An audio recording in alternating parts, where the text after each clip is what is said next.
আসসালামু আলাইকুম, সবাইকে শুভেচ্ছা অভিনন্দন আলোকিত পথের সন্ধানে ফেসবুক পেজ এবং ইউটিউব চ্যানেলের পক্ষ থেকে। আজকে নবম দশম শ্রেণীর গণিত পর্ব ৩ অধ্যায় সেট কাজের সমাধান নিয়ে আলোচনা করব।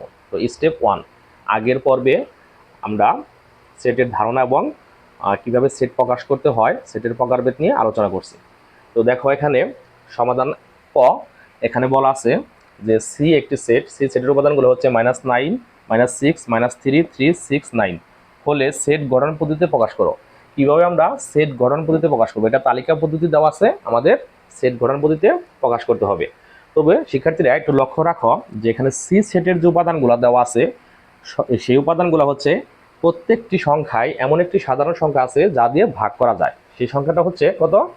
3, অর্থাৎ 3 দিয়ে প্রত্যেকটা সংখ্যাকে ভাগ করা যায়।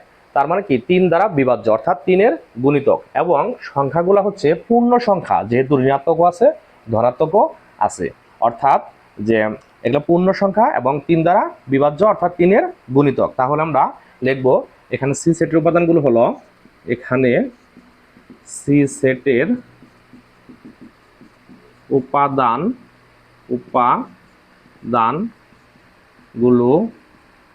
হলো, এখানে সি সেটের উপাদানগুলো হলো -9, -6, -3, 3, 6, 9, যা 3 দ্বারা বিভাজ্য,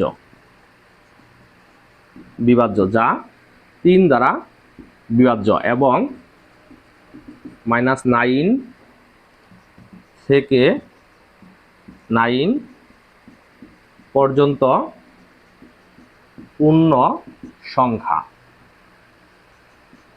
সংখ্যা। এখন আমরা সেটটাকে সেট গঠন করব, মানে কন্ডিশন দিয়ে প্রকাশ করব।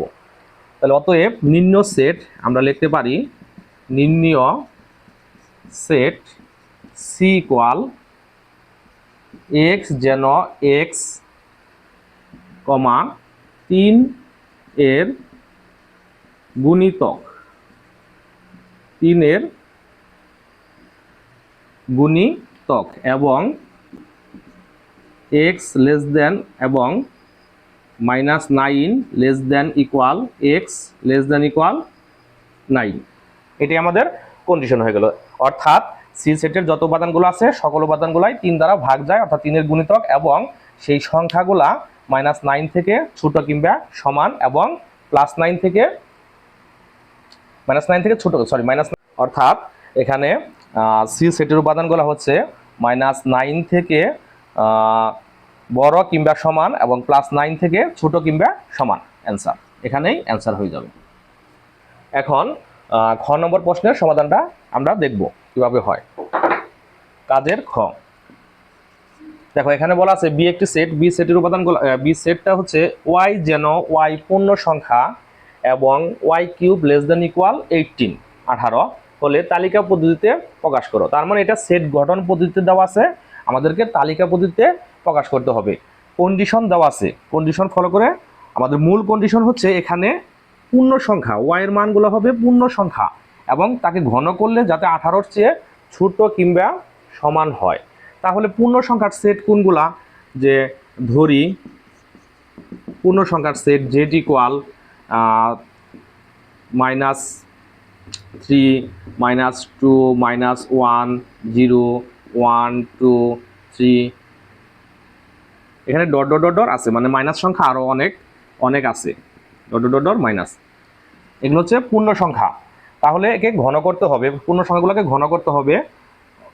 অতএব ওয়াই ইকুয়াল 0 হলে ওয়াই কিউব ইকুয়াল 0, তার কিউব ইকুয়াল 0।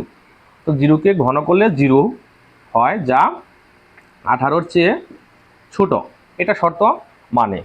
আবার ওয়াই ইকুয়াল 1 হলে ওয়াই কিউব ইকুয়াল 1, তার কিউব ইকুয়াল 1, 1কেও কিউব করলে 1 হয়, এটা 18-র চেয়ে ছোট, প্রদত্ত শর্তকে মানে।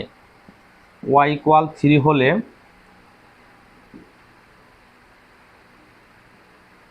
ওয়াই কিউব ইকুয়াল 2 হলে ওয়াই ইকুয়াল 2 হলে ওয়াই কিউব ইকুয়াল 2, তার কিউব ইকুয়াল 8, এটাও প্রদত্ত শর্তকে মানে। ওয়াই ইকুয়াল 3 হলে ওয়াই কিউব ইকুয়াল 3 তার কিউব ইকুয়াল 27। কিন্তু এটা প্রদত্ত শর্তকে কিন্তু মানে না, কারণ 27 কি 18-র চেয়ে বড়।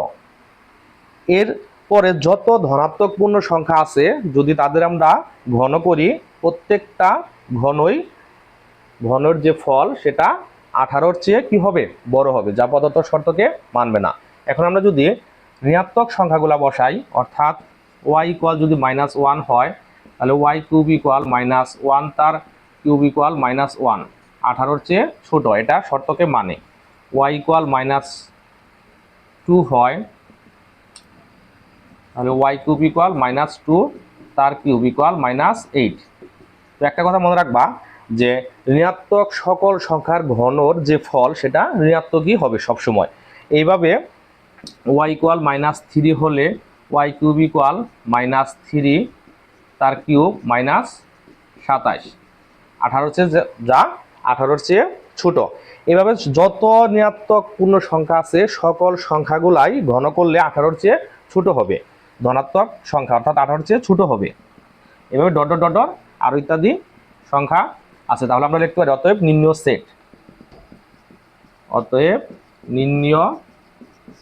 Set B equal